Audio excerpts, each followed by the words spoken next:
देखिए 10.1 में पहला क्वेश्चन है, उत्तर से 30 मीटर पूर्व में 40 किलोमीटर के विस्थापन का आलेखीय निरूपण कीजिए। पहला क्वेश्चन है कि उत्तर से 30 मीटर 30 डिग्री पूर्व में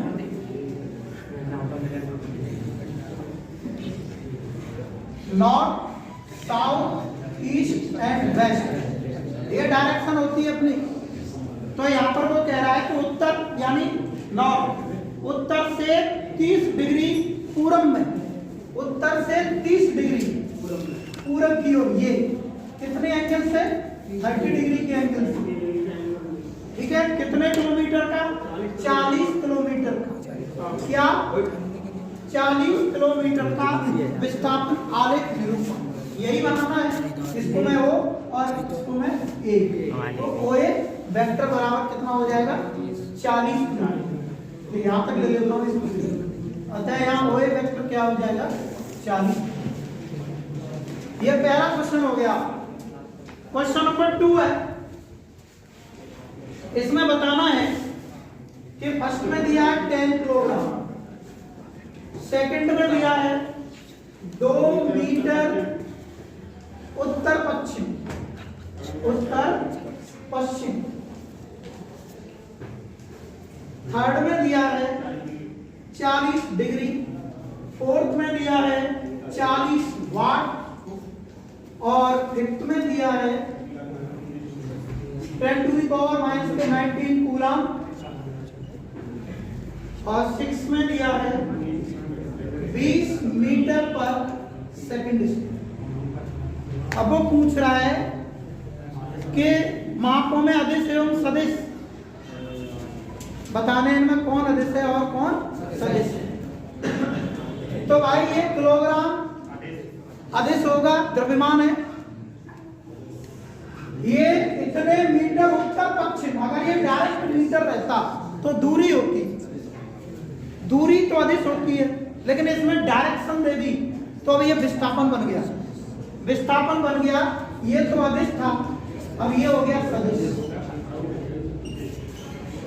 ठीक है, अब यहां आ जाओ। डिग्री, इसमें कोई डायरेक्शन की आवश्यकता नहीं होती, तो ये कैसा होगा? अदिश।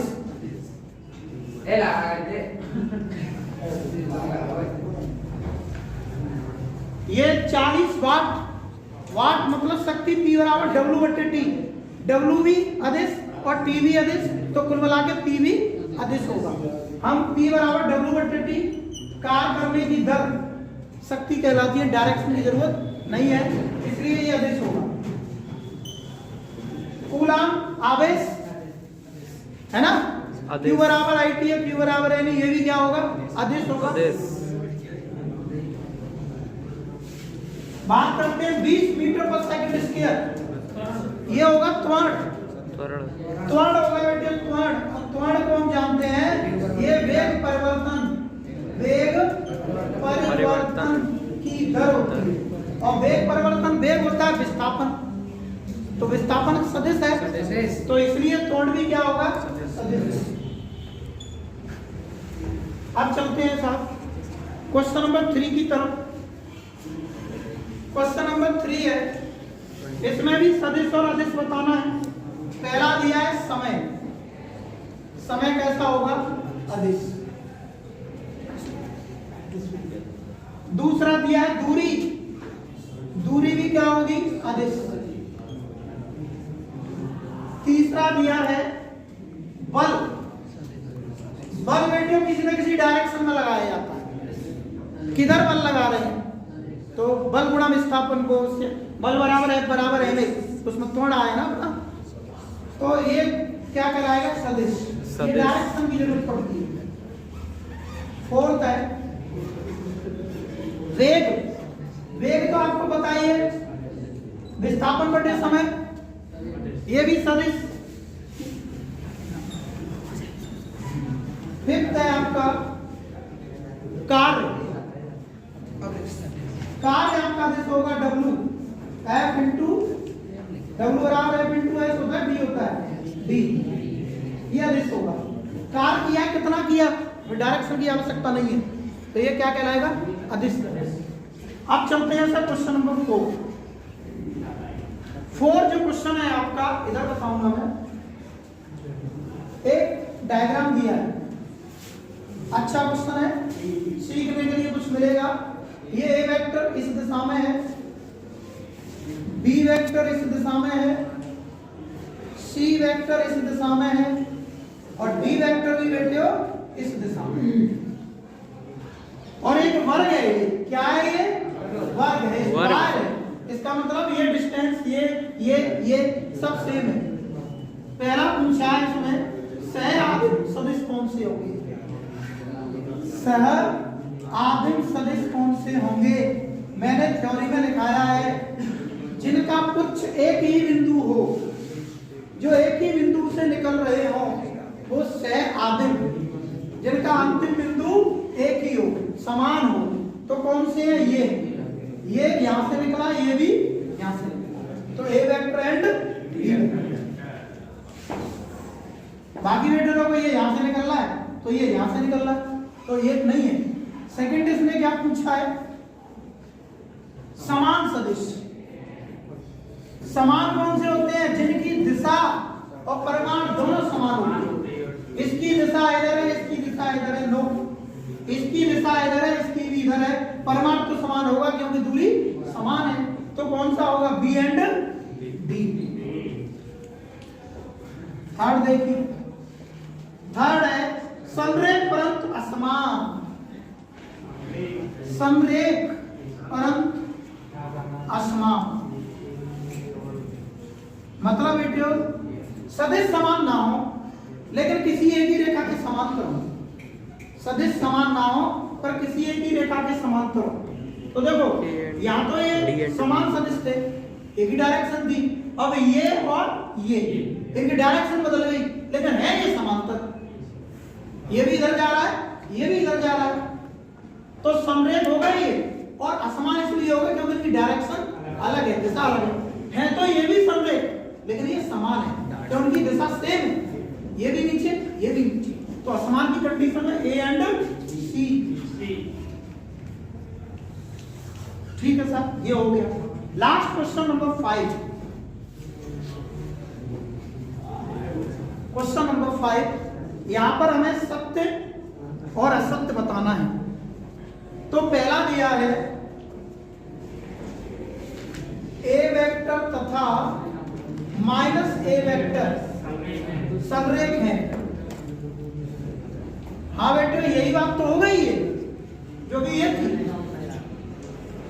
ये सदिश इस सदिश के समान है, डायरेक्शन अलग है, कोई दिक्कत नहीं है यार, एक इधर जा रहा है एक इधर जा रहा है तो समांतर, समान है का मतलब समांतर है, तो इसका मतलब ये कैसे होंगे? समरेख होंगे। चिन्ह से कोई फर्क नहीं पड़ता, डायरेक्शन अलग अलग हो सकती है, एक इधर जा रहा है एक इधर जा रहा है लेकिन जा एक ही रेखा के समांतर, तो ये सत्य है, ट्रू सत्य।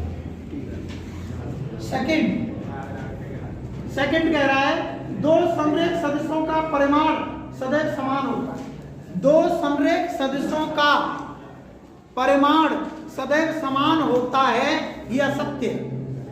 अब क्यों असत्य है? दो समरेख सदिश है भाई, एक ये सदिश और एक ये सदिश समरेख है, लेकिन यार इसकी डिस्टेंस यहां से यहां तक और इसकी डिस्टेंस यहां से यहां तक, इसका परिमाण छोटा है इसका परिमाण ज्यादा है। परिमाण मतलब उसकी दूरी, उसकी लंबाई। तो क्या कह रहा है? दो समरेख सदिशों के परिमाण समान होते हैं, ऐसा नहीं होता, यह सत्य होता। थर्ड, समान परिमाण वाले दो सदिश समरेख होंगे। समान परिमाण वाले दो सदिश समरेख होंगे। अगर मान लो समान परिमाण है तो निश्चित रूप से समरेख होंगे। नो यार, समान परिमाण को समझो आप। मैं आपसे कहूं कि 2i + 2j + j और मैंने दे दिया 2i - j, दो सदिश दे दिए मैंने तुम्हें। भाई इसका परिमाण क्या आएगा यार? इसका परिमाण आएगा 5, इसका भी परिमाण 5 आएगा। परिमाण समान है, क्या सदिश समान है? नहीं है ना, समांतर है। समांतर कब होंगे? समांतर जब होंगे जब i का गुणांक मतलब i और j समान नहीं है, परिमाण समान है, तो ये संरेख नहीं होंगे, क्योंकि यहाँ सदिश जो है समान नहीं है, समानुपाती नहीं है इनके अदिश घटक। तो ये भी कैसा होगा? असत्य। अब चलते हैं फोर्थ टर्म। समान परिमाण वाले दो संरेख सदिश समान होते हैं। समान परिमाण वाले दो संरेख सदिश समान होते हैं। समान परिमाण वाले दो संरेख सदिश, समान परिमाण वाले दो संरेख सदिश कैसे होते हैं? समान होते हैं। संरेख का मतलब क्या होता है? संरेख क्या डायरेक्शन अलग अलग हो सकती है, बात समझो। संरेख है तो डायरेक्शन अलग अलग नहीं हो सकती। अच्छा, मैं इसको दोनों को माइनस कर दूंगा, बात समझो। मैंने यहाँ दोनों माइनस कर दिए, परिमाण समान आएगा, सदिश भी संरेख है, संरेख सदिश भी संरेख है। क्यों संरेख है यार? यहां से माइनस कॉमन ले लूं तो सदिश बराबर हो गई, डायरेक्शन अलग अलग हो गई, एक इधर और एक इधर। इसका मतलब क्या है? सदिश समान नहीं है, क्योंकि एक प्लस का एक माइनस का है। सदिश समान नहीं है लेकिन संरेख है। संरेख क्यों है? क्योंकि यार मैं यहां से माइनस कॉमन ले लूं तो एक 2i + j हो गया, एक a वेक्टर हो गया तो एक माइनस a वेक्टर हो गया, तो संरेख तो हो गए, परिमाण भी समान हो गए, लेकिन सदिश समान नहीं है, सदिश समान नहीं है। तो इसलिए ये भी क्या होगा?